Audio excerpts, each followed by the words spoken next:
pessoal, bem-vindos e bem-vindas ao Sob Pressão, o videocast da Pirelli. Eu sou a Karina Simões, sou jornalista, sou embaixadora da Pirelli e hoje eu tenho a honra de executar esse projeto onde a gente vai trazer pessoas com muita história para contar e desmistificar esse mundo dos pneus. Então, apertem os cintos ou coloque o capacete, no caso do nosso convidado aqui, e bora acelerar e aprender muito com a gente por aqui. Meu parceiro nessa empreitada é o Roberto Falkenstein, cadeira cativa nesse podcast, vai estar comigo ao longo de toda essa temporada. Ele é engenheiro, atuou por 40 anos na Pirelli, pensa, sabe pouco, né? E sendo 30 como diretor de pesquisa e desenvolvimento.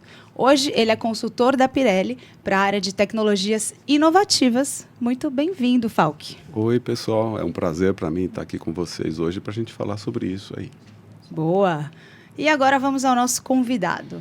Nosso convidado de hoje, ele é piloto profissional de moto, também é embaixador Pirelli, também trabalhou como jornalista, respira motociclismo desde que nasceu, praticamente, e ele se diferencia dos demais pilotos de moto velocidade porque ele curte um tipo de corridas bem peculiar, digamos, que são as corridas de rua. Ele já participou por quantos anos do TT da Ilha de Man? 3 anos do TT. 3 anos do TT da Ilha de Man, que se você não conhece, é a corrida mais antiga do motociclismo e é a mais perigosa do mundo.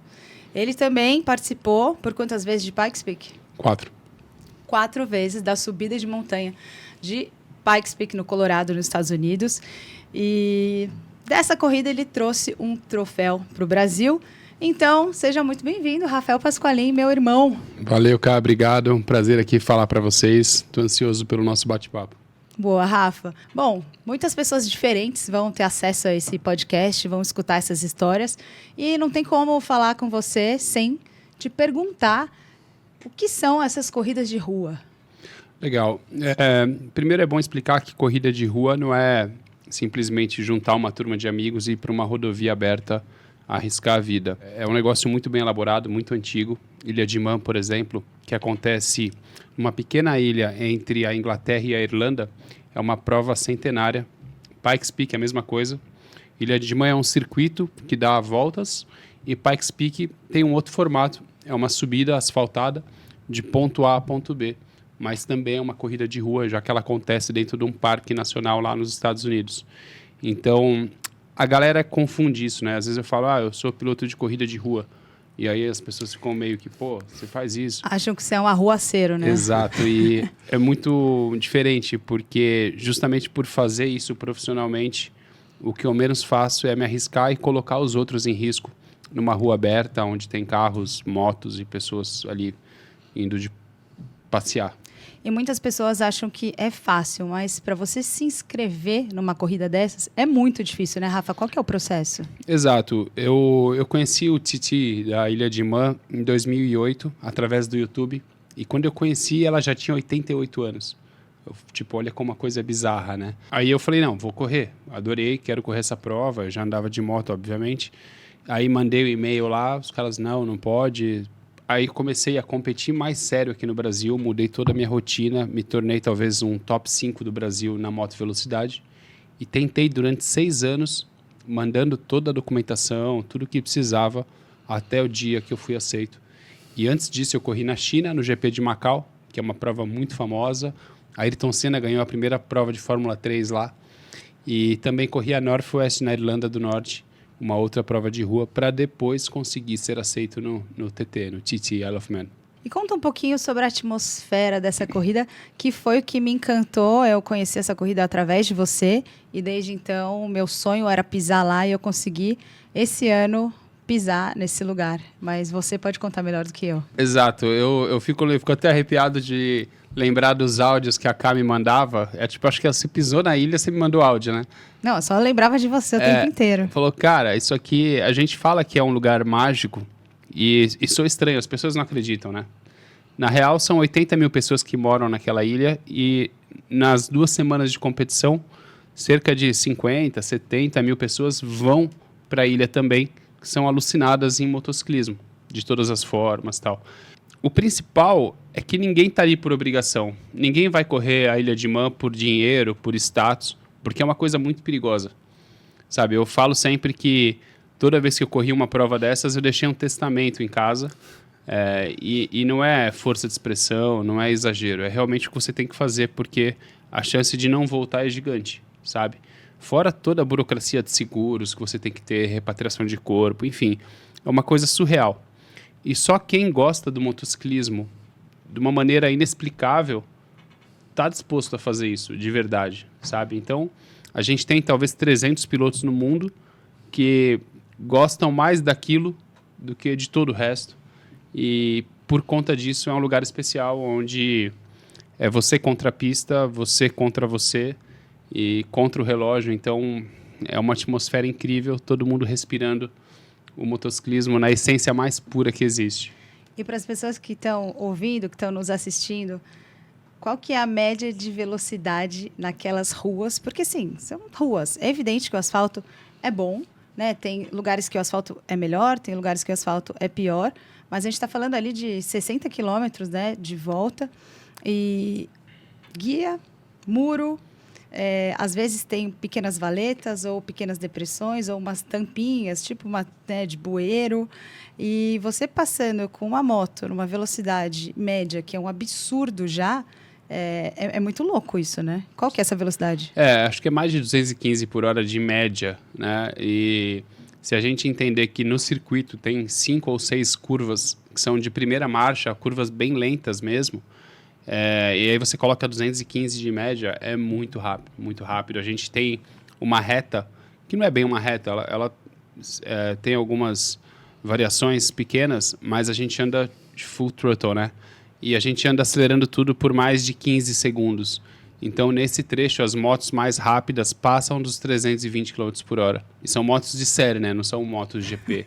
A cara do Falker, tipo, meu Deus do céu. E numa rua ondulada, com poste, muro do lado. Então, é muito extremo. É uma coisa surreal, assim. Para mim, aquilo é o que tem de mais impressionante no esporte a motor. Óbvio, eu adoro todo tipo de competição, adoro o Rally Paris-Dakar, adoro tudo, Fórmula 1, enfim. Mas Ilha de Man é uma coisa diferente e para mim não existe nada igual. Seus olhos brilharam pela Ilha de Man, mas você se encantou também com Pikes Peak, que foi um lugar que eu também tive a oportunidade de estar junto com você lá. E só de subir aquela montanha com um carro normal para acompanhar o Rafa nos treinos, eu já ficava com o maior medo daquela altura. Imagina acelerando. Como que foi essa participação e essa busca pelo título em Pikes? É legal porque você esteve nos dois lugares e muitas pessoas me perguntam isso, né? O que é mais difícil, o que é mais perigoso? Ilha de Man, sem dúvida nenhuma, é uma coisa muito perigosa, pela velocidade, por ser com motos esportivas. Já Pikes Peak é uma categoria, é uma subida de montanha, 20 quilômetros, 156 curvas. No começo, se você errar, você vai bater num pinheiro. E no final, se você errar, você vai cair de um desfiladeiro. Então, para piorar, venta muito, é muito frio. A areia invade o asfalto. Lá em cima, você tem uma pressão atmosférica diferente. Você tem uma temperatura próxima a 0 grau.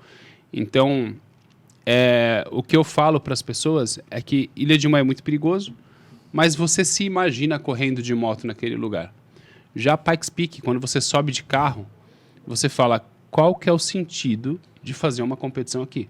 Não tem sentido. Nenhum sentido, Rafael, nenhum. É surreal. Não, eu lembro que na noite anterior à corrida dele, que eu fui me despedir, assim, tipo, dar boa noite, eu tava em pânico, porque eu falava, será que ele vai estar vivo no dia seguinte? Porque não tem como não pensar nisso, né? A gente pensa. Maluco, completo.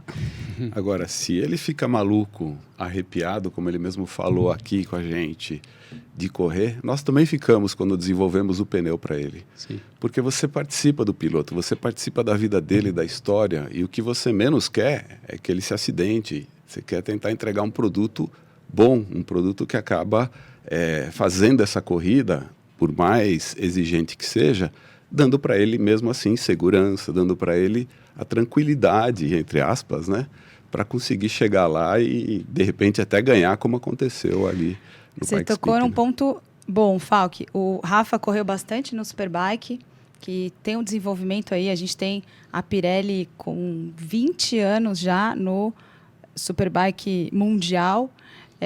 O Rafa correu no Superbike Brasil, né, uma moto velocidade ali convencional. Depois ele foi para essas corridas de rua, onde ele andou de Metzeler. As pessoas se confundem um pouco, mas é Pirelli, é Metzeler. Falk, explica um pouquinho para a gente. Então, nós trabalhamos com as duas marcas, né? Na verdade, historicamente, a Pirelli, anos atrás, decidiu comprar a Metzeler. Era uma empresa alemã, muito boa em termos de motociclismo, de pneus para moto. E com isso, a gente hoje tem essas duas marcas e são duas marcas de ponta. No final, a gente tem um centro de desenvolvimento na Itália, mais voltado para a Pirelli, mas também trabalha com Metzeler.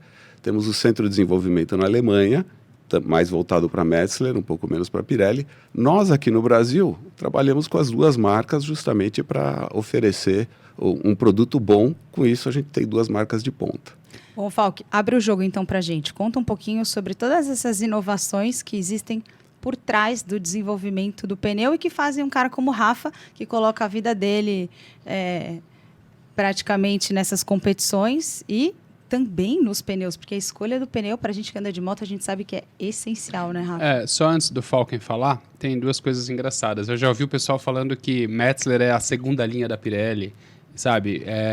Tem muito mito nesse mundo dos pneus, sabe? Desde calibragem até esse absurdo de falar que Metzeler é a segunda linha.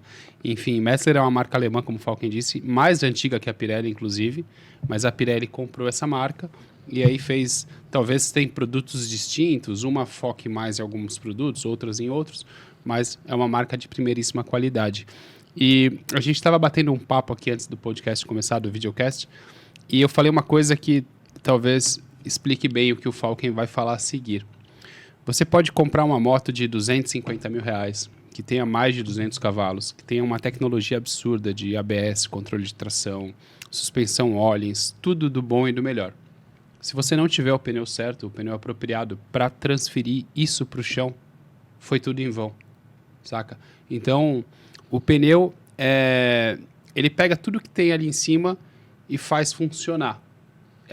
A galera ainda confunde pneu com um simples material de consumo, com um custo. E, na real, o pneu é investimento. Você compra uma moto de 250 mil reais e quer economizar no pneu, não fez o menor sentido. Sabe? Se você tem uma moto de performance, você tem que ter um pneu de performance. E é investimento em performance e em segurança, né, Falk? Nós colocamos muita tecnologia para desenvolver o pneu, seja da moto da rua, usuário normal, seja no caso de competições. Se você observar, por exemplo, o nosso laboratório, que nós chamamos de campo de provas, é um laboratório a céu aberto. Só ali a quantidade de pistas, a quantidade de testes que a gente faz para chegar num produto otimal é uma quantidade enorme. O desenvolvimento de um produto demora praticamente 2 anos, sendo que a maior parte desse tempo é em testes. Enquanto não atingir todos os nossos objetivos de segurança, capacidade de frenagem, capacidade de drenagem de água, no caso dos pneus não slick, né? Capacidade de gripe, né, de aderência em curva e tudo mais, enquanto não atingir todos os objetivos, o produto não vai para a produção. Então, nossa preocupação é essa. Fora isso, nós temos testes de resistência em laboratório indoor, ou seja, testes que ficam testando o pneu 24 horas por dia sem parar, justamente para garantir que aquela carcaça seja resistente, que aquela carcaça possa resistir às várias condições aí. Mas, antes disso, né, nós temos os engenheiros, no caso, eu, um deles, que trabalha na estrutura do pneu, no composto do pneu. Isso já nasce lá nos laboratórios de materiais. Tudo isso para tentar entregar um pneu que dê segurança, no caso do pneu de rua, que dê também conforto, consiga absorver os impactos, consiga realmente fazer com que o usuário, num caso de chuva, continue se sentindo segurança. Então, esse pneu, ele é desenvolvido com muita tecnologia e quanto maior a potência da moto, mais difícil desenvolver esse pneu e realmente não dá para olhar só o custo do pneu. quando você fala de tecnologia, ela custa. Então, nós colocamos tecnologia no pneu para dar essa segurança e ficarmos tranquilos que a pessoa vai conseguir desempenhar a sua moto, vai conseguir usar ela. E se acontecer uma manobra de emergência, o pneu vai estar lá e vai devolver ela para a rota normal, para a trajetória normal, em segurança. Eu gosto muito de fazer um paralelo para explicar para as pessoas entre tênis e pneu. Por exemplo, você pega um tênis confortável, ele não vai ser o tênis certo para você fazer uma escalada indoor. Da mesma maneira que uma sapatilha de escalada não vai ser o tênis certo para você correr 42K na maratona. Então, pneu é a mesma coisa, né? A gente tem pneu específico para cilindrada, para tipo de motocicleta, para uso. Você estava falando um pouco sobre os pneus de rua, que tem preocupação com ruído, com uma coisa que eu nem imaginava. Sabia que pneu não pode fazer barulho? Com certeza. Então, assim, para mim o negócio tinha que grudar e boa. Então, fala um pouquinho disso. Principalmente com os carros elétricos agora também, né, Falken? No caso seja da moto, mas dos carros, né, existe sempre uma preocupação com a poluição sonora, na verdade, porque a gente mede muito a poluição. Imagina assim, um pedestre na calçada, você passando com a tua moto, tem o barulho do motor, mas tem o barulho do pneu também. Então a preocupação é aliviar a poluição sonora da cidade, né? Mas hoje, com o advento do carro elétrico, a exigência do pneu, aliás, até antes um pouco do carro elétrico, hoje os veículos, né, de passeio se conectaram. As pessoas participam de reunião, falam com a família dentro do carro, estão ali fazendo conversas, gravando mensagens e tudo mais. Então elas querem um carro bem silencioso para que nada interfira nesse bate-papo que muitas vezes elas fazem dentro do seu próprio carro. Então o pneu tem que ser silencioso já por ali. Agora o carro elétrico, a coisa fica mais exigente ainda, porque realmente sumiu o barulho do motor completamente e a partir daí o pneu tem que ser mais silencioso ainda. Todos os barulhos aparecem, né? Exato, todos os barulhos aparecem. E Rafa, você está há muito tempo já com a Pirelli, já testou praticamente todos os pneus de moto. Você consegue ver essa evolução da tecnologia dos pneus no seu dia a dia, na prática, tanto para as motos de rua que você anda, quanto para as motos de pista? Sim. Eu passei exatamente por eu já estou com a Pirelli há 10 anos e primeiro eu fui estudar, entender um pouco, óbvio, no nível muito superficial, perto do engenheiro, mas entender principalmente de carcaça, radial, essas diferenças na construção do pneu. E eu também gosto de todo tipo de moto, então eu piloto no off-road, piloto no on-road e consegui acompanhar tanto na parte das motos, essa tecnologia, o que o controle de tração evoluiu, o ABS evoluiu, as suspensões evoluíram, como o pneu, sabe? Hoje a gente tem a sílica, a gente tem os pneus que são bicompostos, tricompostos, você consegue ver conforme o pneu vai desgastando onde estão essas diferenças, você consegue sentir um pneu que dura muito mais em linha reta, você pode ir para o track day com a moto rodando, chega lá, você faz curva, você vê que a borracha das beiradas é absurda de boa, sabe? Então, e às vezes ela aquece mais rápido também. Ela aquece mais rápido, esse é um lance do Super Corsa SPV4 novo, enfim. Isso é muito bacana e conforme você vai estudando e entendendo essa tecnologia, você vai ficando cada vez mais maravilhado e entendendo o custo que tem por trás disso tudo, né? Eu não sabia desse prazo de 2 anos para lançar um pneu. É absurdo. Muita gente não tem noção quantos 1000 quilômetros um pneu roda até estar no balcão para vender. E quanto trabalho e quanto investimento tem por trás, né? Porque Exato. É muito investimento. E agora, respondendo a dúvida do nosso tema desse podcast, a gente estava falando aqui de moto velocidade, eu citei mais cedo o World Superbike, mas o que muitas pessoas não sabem é porque os pneus de competição, eles são lisos, ou como dizem por aí, algumas pessoas são carecas. Não é nada disso, né, Falken? Não, tem uma grande diferença entre o pneu liso, ou também chamado de slick, para competições, e o pneu careca. É lógico que um pneu slick, né, é para uma condição de seco, a primeira coisa, então é competição em uma situação de estrada seca, e a gente precisa pensar isso, e a maior referência aqui para mim é a Fórmula 1, lógico, todo mundo já viu, começa a chover, eles param no box, trocam o pneu em 2,6 segundos e vão embora, né? Como nós não temos isso à disposição, nós temos que ter um pneu na nossa moto, no nosso carro do dia a dia, um pneu que funciona muito bem em ambas as condições, seja seco, seja molhado, ou seja, tem uma capacidade de drenar água e tudo mais. Então o pneu slick ou pneu liso, ele serve só para competições. E o pneu careca não. O pneu careca, primeiro que a borracha já não é uma borracha específica para, a partir do momento que vai desgastando o pneu, chega numa dessas camadas de borracha, como você falou aí, que já não funciona tão bem. Fora isso, ele não drena mais água, então ele se torna hiper perigoso, ainda mais numa motocicleta. Isso se torna algo que pode realmente provocar um dano muito grande. Então, o pneu careca não pode ser comparado a um pneu de competições que é feito para isso. Na verdade, o pneu ele é slick porque ele otimiza, né, na sua área de contato, aumenta a quantidade de pontos que está em contato com o solo. Fora isso, você usa um composto mais mole que vai amoldar melhor no piso e te dá mais tração. Essa tração é necessária, seja para aumentar a velocidade, mas também na frenagem, né? Na hora de frenagem, a gente também quer que o pneu segure bastante. Então, o pneu slick é pensado e voltado para isso.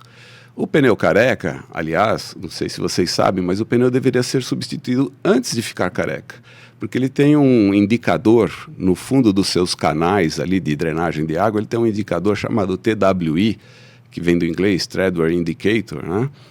Que se chegar ali, pelo Código Brasileiro de Trânsito, ele já deveria ser substituído. Então está sujeito a multas a partir daquele momento. Então nenhum de nós deveria estar andando com o pneu careca, essa que é a verdade.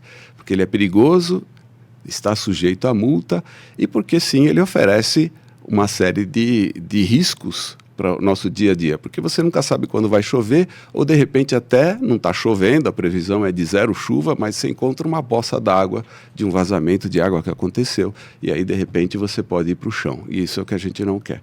E esse TWI, esse indicador é muito simples, né? Todo mundo pode enxergar, é só ir lá, olhar o pneu, né? Você não precisa ser nenhum especialista, fazer uma faculdade, é só olhar tanto o pneu de moto quanto o pneu de carro. Então, vai uma dica aí. Olhem os seus pneus, porque isso é muito importante para a segurança. E falando em segurança, falando em tecnologia, falando em habilidade de pilotagem, o Falco citou aqui o campo de provas Pirelli, que é o Circuito Pan-Americano, um lugar mágico que a gente ama e que a gente frequenta muito, né, Rafa? Qual que é o curso que você dá ali no Circuito Pan-Americano? Eu sei que você faz um trabalho também com a Honda Junior Cup, ensinando as crianças, mas muitos adultos também aprendem com você. Legal. A gente tem lá no CP, no Circuito Pan-Americano, o Pirelli Track Academy, que é um curso de pilotagem onde os nossos alunos eles recebem um material EAD previamente. Então, assim, o evento é no sábado, na segunda-feira o inscrito já recebe um EAD muito legal, com toda a parte teórica desse curso de pilotagem. E aí lá no sábado a gente tem 5 sessões de 20 minutos, vários instrutores na pista. Você chega no evento, recebe um mapa com todos os tips and tricks de cada curva, onde freia, onde acelera, traçado. A gente coloca cones na pista também, identificando o apex, essas coisas. E, obviamente, a gente fala muito de pneu, principalmente no briefing. A gente aproveita aquele cenário e aquele dia maravilhoso para desmistificar, para ter um papo parecido com esse que a gente teve aqui, para falar de pneu, de calibragem, de por que não pode virar um pneu ao contrário, por exemplo, depois de ter usado ele numa rotação. Enfim, é um evento muito bacana, vale a pena aí seguir as redes da Pirelli para ficar de olho quando é que vai ser o próximo. O Circuito Pan-Americano também tem talvez o melhor asfalto do Brasil, né? É uma pista maravilhosa, o Falken com certeza conhece bem. É um dos meus lugares preferidos aqui do Brasil. Nossa, eu também. Eu amo o Circuito Pan-Americano. Então, sigam lá, @Circuito Pan-Americano, que vocês vão conhecer não só a pista, esses espaços, curiosidades sobre pneus, mas também saber de todas as coisas que acontecem lá. Tem corrida até a pé, de bicicleta. É muito legal. E agora, indo um pouquinho, saindo do asfalto, indo um pouco para a terra, o Rafa esteve comigo também no Rally dos Sertões esse ano. Ele participou do Red Rider da Honda. Ele estava de Africa Twin e ele usou um pneu da Pirelli, que é o Scorpion Rally STR, e eu vi alguns vídeos dele, depois vocês vão lá no perfil do Rafa, puxem esses vídeos dele acelerando tudo com a Africa Twin, e assim, testou o pneu de verdade. O que você achou desse pneu? De verdade. Primeiro, todo esse programa de expedição no Rally dos Sertões, eu sou um piloto convicto, né? Adoro competir, e aí eu fui para uma expedição, e mantendo minha expectativa bem baixa, eu falei, vai ser um passeio e tal, vamos lá, né?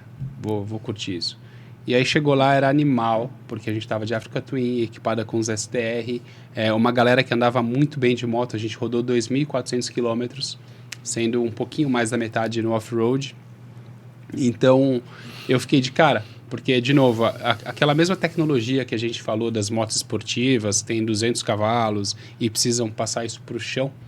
Quando a gente vai para um pneu misto, on e off, a coisa fica mais complexa, porque ele precisa funcionar na terra, precisa funcionar no asfalto, e foi isso que me surpreendeu no STR. Eu comecei a minha viagem de Africa Twin no asfalto, e pneu novo, com aquela camadinha que todo mundo chama de cera, você tem que tomar um pouco de cuidado, aqueci bem ele, comecei a inclinar devagarzinho, e aí fui inclinando, eu falei, onde vai parar isso, sabe? E o guia que estava puxando, eu passei o Marcinho, pilotava muito bem, eu falei, bom, se ele está fazendo, eu vou fazer também.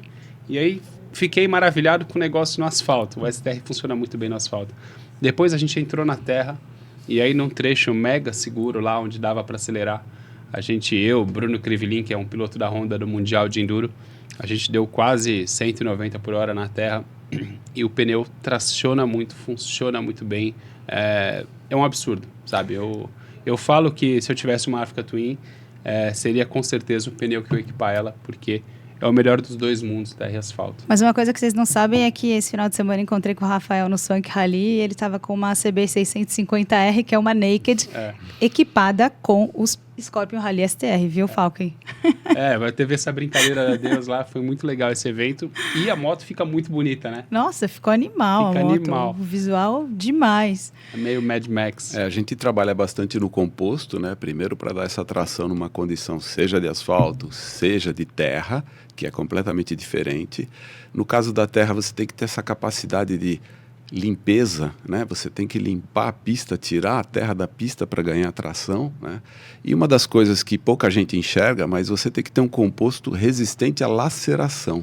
Porque senão, se você for com pneu normal, é o que nós estávamos falando aqui no começo da conversa, né? Cada segmento tem o seu pneu, cada jeito de pilotar, cada tipo de moto tem o seu pneu específico, justamente porque nesse caso aqui você tem que ter bastante resistência à laceração, corte de pedra, de pedaço de madeira que você encontra na pista. Então, se você for com pneu normal, não for específico para isso, provavelmente você voltaria com ele depois de 500 quilômetros já todo cortado, todo danificado. Mas aqui não, o composto tem o objetivo de suportar essas acelerações aí, mesmo que esteja cheio de cascalho e tudo mais. Que legal, aprendemos mais uma, hein? Pô, aprendemos várias, e acho que quem acompanhar esse videocast aqui vai aprender muito sobre pneu com o Falken, né? O Falken estava falando agora, eu estava na minha cabeça imaginando, é uma coisa muito bacana, né? Porque os engenheiros, eles precisam dos malucos, colocando o negócio cada vez mais à prova. E a gente precisa desses caras lá atrás do computador, testando e desenvolvendo coisa para que o mundo continue em harmonia, né? Muito bom. Obrigado, Falken. Opa, disponha. É um prazer para nós. Bom, Falken. Porque realmente estar na ponta da tecnologia, para nós, é justamente isso. Traz para nós a possibilidade de você desenvolver novos materiais, de você desenvolver novos produtos, de você conseguir novos compostos que te levam a limites cada vez mais altos. Então, por isso que a gente, Pirelli, Metzeler, estamos sempre incentivando as competições, participamos de grande parte das categorias, não só no Brasil, mas no mundo todo, justamente porque a gente conhece, sabe que aqui vai nos empurrar para o limiar da tecnologia, para a tecnologia mais avançada que existe. Esse é o nosso objetivo. Pô, e a gente está seguro, né? Que vai ter performance e vai ter segurança. Perfeito. Então, perfeito. Falken, a gente está se encaminhando aqui para o final. Você quer complementar alguma coisa? Não, eu tenho uma curiosidade, né? Você que fez lá o TT Ilha de Man, e aí, teve casos em que partiu com céu azul e depois veio chuva? Porque lá é uma região que chove muito, né? E aí, como é que é dirigir no seco? Como é que é dirigir no molhado? É uma ótima pergunta. Lá no TT a gente usa o Metzeler, é o pneu oficial do evento. E a gente usa um composto que ele tem a relação cheio-vazio, ele tem ranhuras, né? Isso. Mas na Ilha de Man não é permitido corrida no molhado. Se choveu, o evento para. Se estiver chovendo, o evento nem começa e só acontece no seco. O que acontece é que na Northwest, que é uma prova muito parecida que acontece na Irlanda, é permitido corrida na chuva. Uhum. E aí as pessoas elas olham os vídeos tal, e acham que é o TT. No final das contas, existem várias dessas corridas de rua Todo mundo pensa que só existe a Ilha de Man, mas são várias. Algumas permitem corrida na chuva ou não. Mas na Northwest já aconteceu exatamente isso. A gente estava indo para o grid e todo mundo com as motos montadas de pneu de seco. Só que levando nos carrinhos, nos trolleys lá, pneu de chuva, mola de suspensão diferente, caso chovesse, para a gente poder trocar ali no grid e sair com o setup certo. Teve aquela edição de Pikes que eu tava que a gente terminou numa nevasca lá em cima, né? Tanto que ficamos presos, todos ficaram presos lá em cima, porque foi tanta neve, a moto do Rafa parecia um picolé. Foi uma loucura aquilo. Eu pensava, gente, como vai descer com esses pneus nessa neve, nesse piso escorregadio? Pikes Peak é uma coisa muito louca. Eu lembro que eu estava uma vez num Riders Meeting, né, de manhãzinha, antes de acontecer, 5 da manhã, a temperatura abaixo de zero, uma baita ventania, areia, tempestade de areia. E os caras falando, olha, vamos lá, hoje tem o treino, tomem cuidado, a pista tá congelada em alguns pontos, tipo, super normal, né? E aí o cara ainda terminou, cuidado com os animais, porque os guardas do parque avistaram um urso negro ontem. Tipo, Uau. Ótimo, é isso que eu precisava para correr de moto aqui nesse lugar, né? Então tem gelo e um urso negro zanzando por aí. Ai, boa, Rafa. Obrigadão pela sua presença. Acho que foi muito legal, do mesmo jeito que a gente aprendeu muito com o Falken aqui. É sempre muito bom ouvir suas histórias, lembrar dessas loucuras e trazer um pouquinho desse motociclismo raiz, né? Dessa coisa de paixão mesmo, visceral. E sempre que eu converso com você, me vem à cabeça tudo isso. E como as pessoas te acham aí? Que recado final você quer deixar? Acho que a rede social principal é o Instagram, né? @rpasqualin. YouTube eu estou movimentando um pouquinho, fazendo umas webséries lá, tá bem legal, mas com calma, um pouquinho de cada vez. Isso aí. Obrigado, Cá. Boa, valeu Rafa. Falken. Obrigada, Falken, por todos esses ensinamentos. E para vocês que estão acompanhando aqui pelo YouTube ou pelo Spotify, fiquem ligados nos próximos episódios. Siga a Pirelli também nas redes sociais, @Pirelli_BR e também o Circuito Pan-Americano, para saber das datas dos próximos eventos por lá. No Instagram, se você quiser me encontrar também, você me acha em @ks1951. E se tiver dúvidas sobre pneus, pode mandar por lá também, que eu respondo. Se eu não souber, eu pergunto para o Falken. Um beijo e até a próxima.